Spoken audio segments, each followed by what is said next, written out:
In 2019, Alexis Ohanian, the co-founder and former executive chairman of Reddit, was watching the Women's World Cup with his wife, Serena Williams. When he made a comment about their daughter playing for the team, Serena said not until they pay her what she's worth.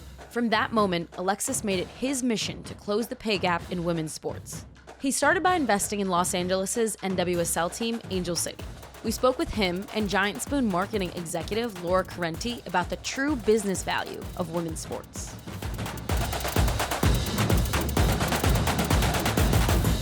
If you look at the numbers in the business of women's sports in this moment in time, you see the NCAA, national championship women's basketball, 9.9 million viewers peaking at 12.6. It's not that we're having a moment, like it is the moment.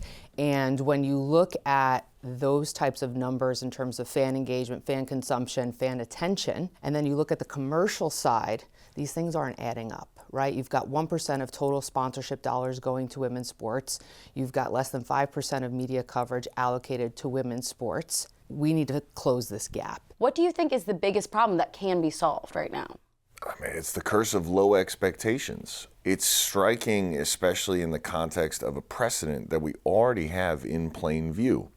We're here in New York City, home of, I think, the most important tennis tournament on the tour, the US Open. A sport that when the US Open shows up, Americans tune in disproportionately to watch the women. Now you start looking across the board. The reason in 2019 I started tweeting about women's soccer being so undervalued was because I realized if you asked me, think of American soccer greatness, I couldn't think of a man because there hasn't been.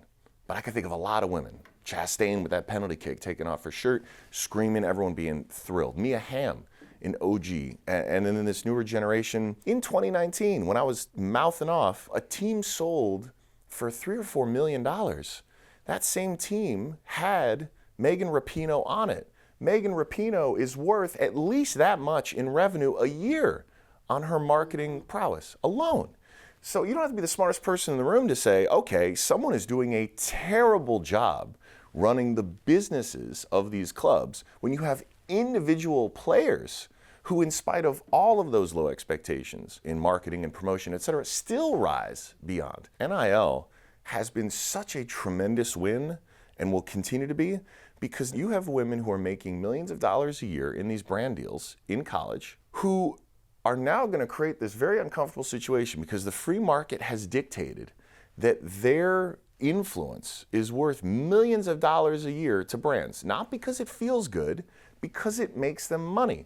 And so when they become pros, you got to look around and say, well, what the hell are these clubs doing? What the hell are these organizations doing to not also put the same kind of dollars into salaries and into investment? When we look back on the legacy of underinvestment in women's sports over the last, call it, let's just say 50 years, it will not just be a legacy of sexism and racism, which it is.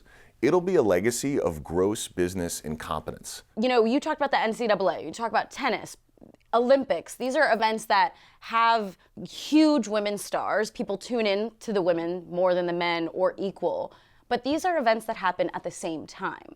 Do you think there's any reasoning behind that? I don't think it's necessarily an issue of seasons or sports overlapping. I think one of the most consistent, themes Alexis and I have heard in this journey and meeting with a lot of people in the business and sports communities is more is more. More visibility, more prime time, not having to go through paywall on paywall on paywall to access games. That's only going to help the sports grow. And so I think the metrics for success have to be reevaluated and look at it for what it is today, knowing that with the visibility, the coverage, the amplification, we will get to a place where the comparison is then at parity. Those stories are already there and just have needed that spotlight. And that's why this momentum is going to keep building.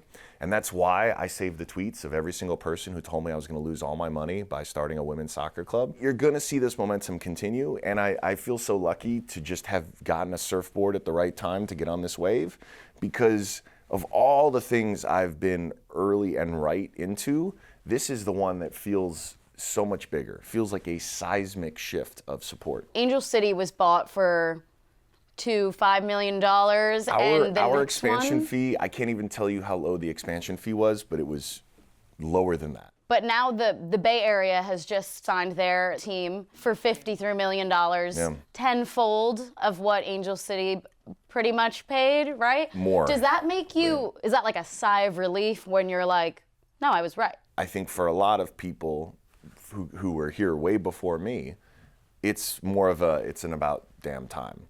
And that is not lost on me, right? I know I am a guest in this world, but I'm one who wants to just keep playing the role that I need to play, right? And so no one feels in any way relieved. Everyone feels like, yeah, it's about damn time. Angel City is on this wave of wanting to be the first billion-dollar women's franchise. How do you get there?